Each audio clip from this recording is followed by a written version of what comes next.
एकच अधिकारी आहे, बिपिन श्रीमाळी नावाचा IAS ऑफिसर आहे. यांनी मागासवर्गीय समाजाचा निधीचा गैरवापर केला आहे सभापती महोदय. यांनी महाप्रीत नावाची संस्था स्थापन जी केलेली आहे सरकारने, तिची परमिशन घेतलेली नाही. माझ्या माहितीप्रमाणे या ठिकाणी या सगळ्याच्यात 500 कोटीचा निधी आणि MSRTCचा सुद्धा निवृत्तीवेतन निधीतील सुमारे 15 कोटी रुपये त्यात घेतल्याची माहिती. आता खरं काय खोटं काय मला माहिती नाही. आणि म्हणून असे अधिकारी स्वतःचं डिपार्टमेंट सोडून वेगळ्या ठिकाणी घुसून अशा पद्धतीनं जर काम करत असेल तर हे राज्य कसं का चालतं हा प्रश्न आहे.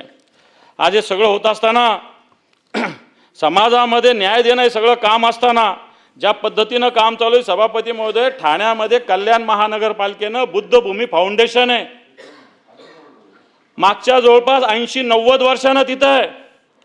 इथं बुद्ध मूर्ती आहे, बौद्धाचं स्तूप आहे, भीमा कोरेगाव विजयस्तंभाची विटम प्रतिकृती आहे, 42 झाड आहे.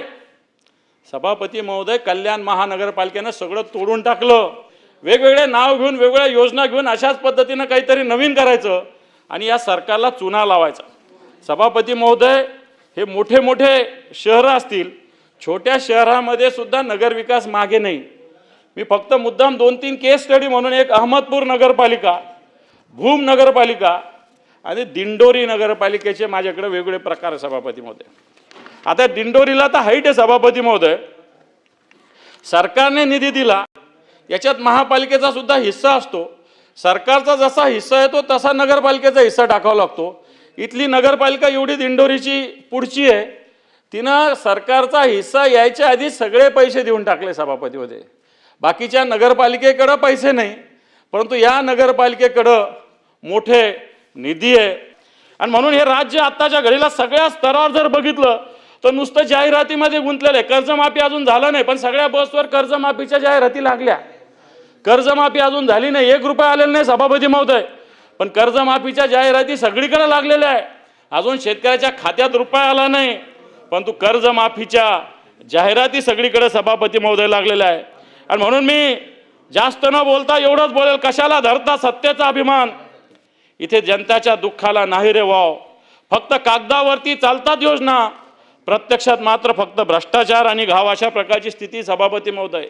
आणि म्हणून या राज्याचं सरकार, याला पाय पण चालत नाही, याला डोळे पण जनतेचे दुःख दिसत नाही, याला कान आहे पण याला बाकी काही ऐकू येत नाही, अशा प्रकारचं सरकार सभापती महोदय. सत्तेचा माज आत्ताच्या घडीला सत्ताधाऱ्यांना आलेला आहे.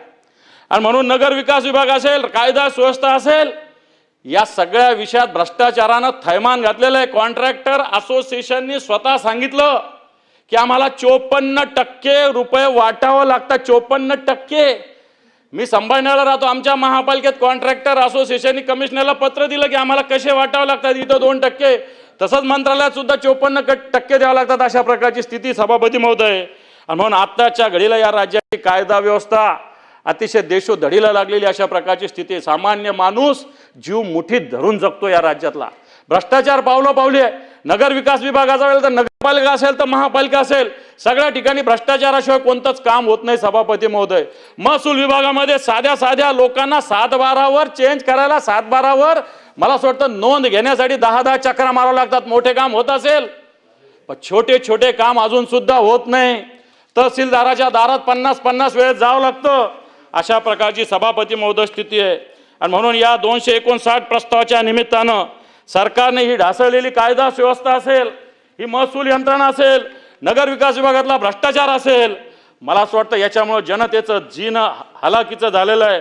याचा मला असं वाटतं एक शेर म्हणून मी माझं भाषण संपतो. ये दबदबा ये हुकूमत, ये दबदबा ये हुकूमत, ये नशा ये दौलत, ये दबदबा ये हुकूमत, नशा ये दौलत, किरायादार है सब, किराएदार है सब, घर बदलते रहते हैं, घर बदलते रहते हैं. धन्यवाद. जय हिंद, जय महाराष्ट्र सभापती महोदय.